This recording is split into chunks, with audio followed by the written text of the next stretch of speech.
السلام علیکم ناظرین، میں ہوں سائرہ اور آپ دیکھ رہے ہیں G B two News H D. ناظرین، public school and college Skardu میں ہفتہ کھیل کا دوسرا دن، وزیر تعلیم گلگت بلتستان راجہ اعظم خان نے اسکول کا دورہ کیا۔ اسکول میں 2 ہاؤس، بابر ہاؤس اور جناح ہاؤس کے مابین والی بال میچ کھیلا گیا۔ اس میچ کے مہمان خصوصی راجہ اعظم خان نے ونر اور ونر ٹیم کو ٹرافی دیا اور خطاب کیا۔ السلام علیکم ناظرین، آپ دیکھ رہے ہیں جی بی ٹو نیوز اور میں ہوں آصف ماجانی۔ ناظرین، پبلک اینڈ کالج اسکردو میں ہفتہ کھیل جاری ہے اور وزیر تعلیم راجہ اعظم خان صاحب آج اس اسکول کا دورہ کیا۔ اس حوالے سے رائے صاحب ہم ساتھ موجود ہیں۔ سر، بہت شکریہ، آپ نے ٹائم دیا۔ سر، یہ بتائیں کہ آپ یہاں پر وزٹ کیا کھیلوں کی فروخت کے لیے اور یہاں پر پبلک اسکول اینڈ کالج کی تعلیمی سرگرمی اور ان کی کارکردگی کے حوالے سے آپ کے کیا تاثرات ہیں؟ بسم اللہ الرحمن الرحیم۔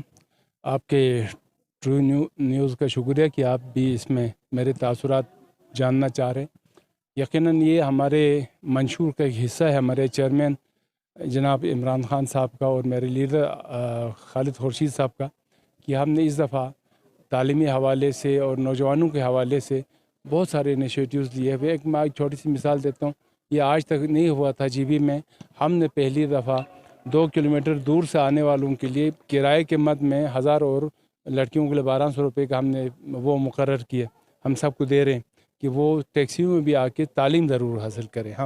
ہم نے یہاں لوگوں کے لیے اسکالرشپس کا تعین کیا۔ ابھی انشاءاللہ بہت جلد یہ اسکولوں میں ہم یعنی پچھلے 1 مہینے میں ہم نے 84 کروڑ روپے بانٹے ہیں اس کے مد میں کرائے کے۔ تو انشاءاللہ اس طرح کے اور بہت ساری چیزیں ہیں، اپ گریڈیشن کی اسکیمیں ہیں۔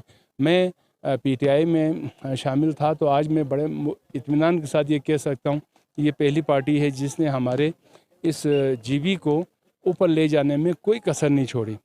ہمیں اے ڈی پی، اس سے پہلے ہماری اے ڈی پیاں جو ہیں وہ کہیں 3 کروڑ کی، 4 کروڑ کی، 8 کروڑ سے آگے نہیں بڑھ سکا۔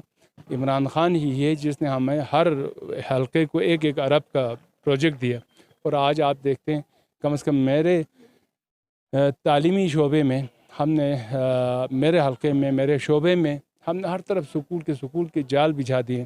اب ایک چیز میں آپ کو بتاتا ہوں جس میں ہم نے دوسرے جو پارٹیاں ہیں جو ہماری پچھلی حکومتیں تھیں ان سے اس میں ایک تخصص کیا ہے، اس میں ایک خاص بات کیا ہے، وہ یہ ہے جی کہ ہم نے جب پہلے بھی میں اسمبلی میں رہا ہوں، اس وقت کہ جب ہم PC1 بناتے ہیں، پروجیکٹ بناتے ہیں، پھر اس کو کمپلیشن کے بعد ان کے ہینڈ اوور کرنے کے بعد ادارے کے پھر PC4 بھیجتے ہیں۔ PC4 ہمارے یہاں اپروو نہیں ہوتا تھا، PC4 آج بھی یہاں اپروو نہیں ہوتا، وفاق میں بھیجنا پڑتا ہے۔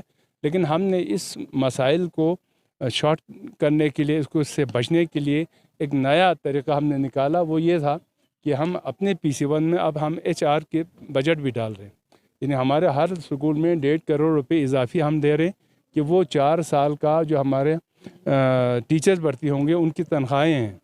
اب ہمیں کسی PC4 کا وفاق کی طرف ہمیں دیکھنے کی ضرورت نہیں ہوگی۔ ہم جہاں بھی بلڈنگ بنائیں گے، ہم اپنی ٹیچروں کی تنخواہ ہم خود اپنے PC1 میں ڈال چکے ہیں۔